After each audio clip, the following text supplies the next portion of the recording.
Sextape et prison, Cynthia Fiangan, Angana-, et tout, Koa, la justice accusée de faire du deux poids deux mesures. Pour plus d'informations sur ce sujet, retrouvez-nous après le générique.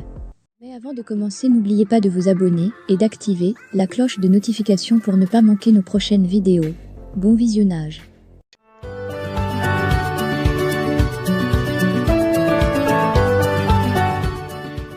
Égal activiste Max Senior a aussi pris parti dans l'affaire du moment au Cameroun.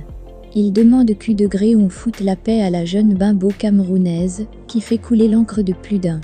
Christelle Atangana a pris plaisir, il y a quelques semaines, à filmer ses propres ébats sexuels étalés et diffusés sur la toile.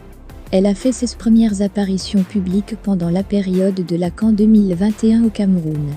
Cette période-là, elle a publié une vidéo arborant un maillot des Lions indomptables, dans laquelle il exhibait ses parties intimes. Récemment encore, l'ancien élève de lycée est revenu sur la toile cette fois-ci, comme une véritable actrice de porno, en publiant elle-même ses propres photos et vidéos à caractère pornographique. La jeune Christelle Biloa Atangana alias Chocolat de mer, plus connue sous le pseudonyme de Cynthia Fiangan, a été finalement placée en détention préventive à la prison centrale de Yaoundé-Kondangui, aux environs de 1h ce mercredi, a appris camerounweb.com de sources concordantes.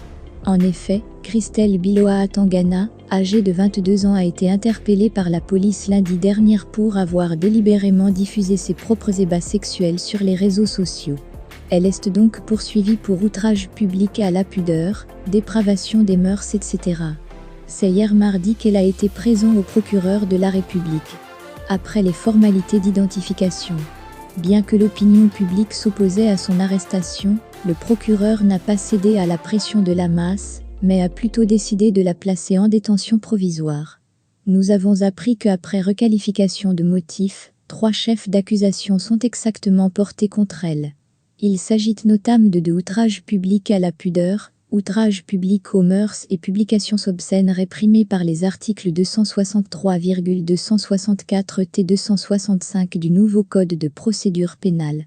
La mise en cause est poursuivie par le ministère public à partir de ces vidéos la montrant en plein ébat sexuel publiées par elle-même, des captures d'écran de ces publications à caractère érotique sur Facebook, ces nudes qui ont été mis à la disposition du procureur de la République. Nous avons également appris que certains membres de la société civile comptent déposer une plainte contre elle ces jours. Ce mercredi en matinée, elle sera dans le bureau du juge d'instruction, qui a désormais la charge du dossier, pour connaître du fond de cette affaire. Précisons qu'une enquête est déjà ouverte pour retrouver l'une de ses proches, dont il est établi qu'elle utilise l'escompte de Christelle Biloa Atangana pour procéder à des arnaques en se faisant passer pour cette dernière. Elle a poussé le bouchon très loin, faisant des directs causés, avec à la clé plusieurs pervers qui en délectent. Son rêve, être grande influenceuse à l'image de son idole Coco Emilia alias Biscuit de mer. Avant son arrestation, elle disait avoir une 50aine de vidéos des rapports sexuels qu'elle a eus avec les hommes mariés et menaçait de les publier. Ses différentes partenaires qui avaient perdu le sommeil respirent certainement, avec cette arrestation. Cette situation rappelle bien des cas presque similaires, celui de Samuel Eto'o, Gaël Angana-, Nathalie Koa, Brenda Biya, Gaël Angana-, ancienne temps manager de la sélection nationale féminine du Cameroun, était, il y a quelques mois, au cœur d'un gros scandale sexuel. Des vidéos de pratiques homosexuelles impliquant la joueuse camerounaise se sont retrouvées sur la toile. Nathalie Koa aura du mal à faire oublier ses prouesses sexuelles au Cameroun.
L'activiste Max Senior prenant parti dans l'affaire de Cynthia Fiangan s'est directement attaqué à Samuel Eto'o, Brenda Biya,